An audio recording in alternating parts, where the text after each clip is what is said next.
he's been urging Israel to do a ceasefire over Gaza. That would also have been a ceasefire in Lebanon with Hezbollah. That would also have therefore prevented the Iranian missile attacks. On the other hand, America does seem to be supporting the Israeli incursion into Lebanon.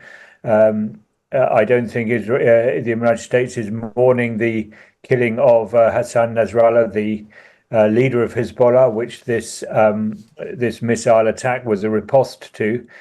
So I suspect this is from President Biden and from the British Prime Minister Keir Starmer. We heard earlier saying he would support Israel in this. I don't think at this occasion it amounts to much. It did previously. Now, though, let's speak to Richard Spencer, the Times correspondent, joining us from Tel Aviv. Richard, good evening. Good evening. Our drive time programme with John Pienaar spoke to you, Richard. You were heading down to the bomb shelter in the basement of your hotel. What is the situation now for you? Yeah, well, I'm now out of the bunker, as you can probably hear. It's quiet in the background, much quieter than when I was speaking to John. There were some sounds of explosions in the background, as well as all the people who are coming down to the basement with me from my hotel where I'd just returned to. Yes, we got the all clear from the Israeli Defense Forces. They say that they are not expecting more hits imminently. There were some hits. Some of those missiles got through. We've seen sort of videos, but not the ones near here. Not they were intercepted. And as you just said, the IDF say there were no casualties. We're still trying to assess what exactly was hit.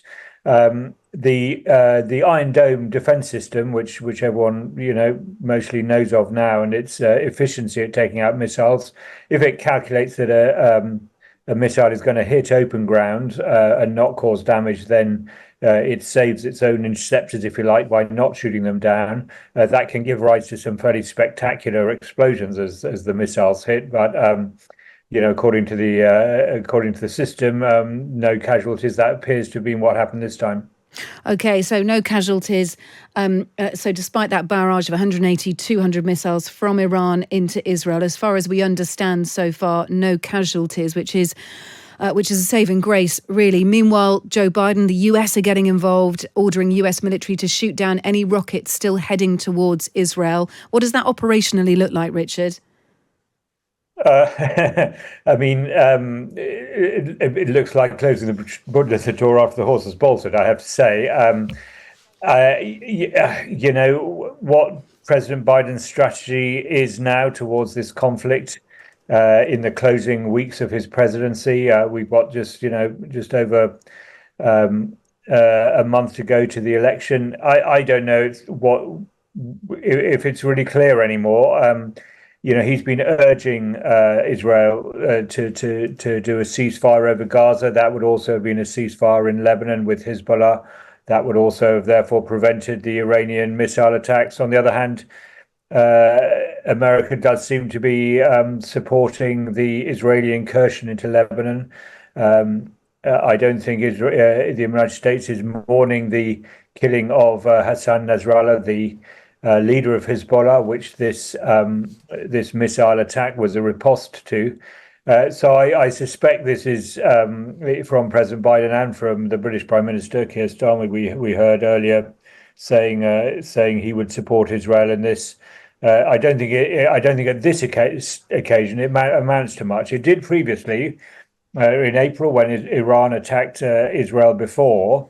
But on that occasion, there was a lot more advance notice. I think there was a lot of signaling that the strike was coming, and Israel's allies, amongst which Britain and America clearly are, were able to get in position to join in taking down some of those missiles as a symbolic gesture, really, because as we know, Iron Dome can manage pretty well on its own.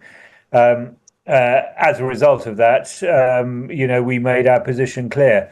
So we're doing so again. That may come into force if there is a escalation from now on, if Israel retaliates and Iran retaliates again. in which case we are kind of getting sucked into the Middle East war that we said we didn't want to. All in all, what Biden and Starmer mean by this is not entirely clear to me. Yeah, okay, all right. Look, we've also had those reports of the suspected terror shooting in Tel Aviv on the border with Jaffa and a number of casualties. What are you able to tell us about that, Richard? Yeah, that's not very far from here, actually. I mean, Jaffa is in some ways a separate town to Tel Aviv. Jaffa is an old Arab town on the coast just south of Tel Aviv, but they have effectively enveloped each other, if you like. Now Jaffa is really just the sort of Arab majority part of Tel Aviv. It's about a kilometre from my hotel, from where I am now. Yes, a couple of guys came off the metro system that connects Tel Aviv and its suburbs, including Jaffa, armed with guns and started opening fire. I mean, very conflicting reports of the number of dead so far, but it could be. I'm seeing reports of up to 10, but I don't want to be.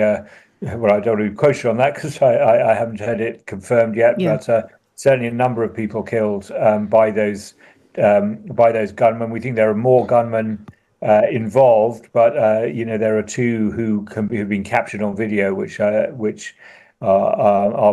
pretty striking. At least one of them is believed to have been killed. I'm not fully up to date on the final details of that. As I say, I've just come out of the bunker myself. Yeah. Okay. Well, look, at the moment, the imminent danger, certainly in Tel Aviv, where you are, has been thwarted. You are out of the air raid shelter, out of the bunker. Richard, do keep in touch with us this evening. Of course, a live and developing story and a very fragile situation as it stands. Richard Spencer, the Times correspondent, who's in Tel Aviv this evening.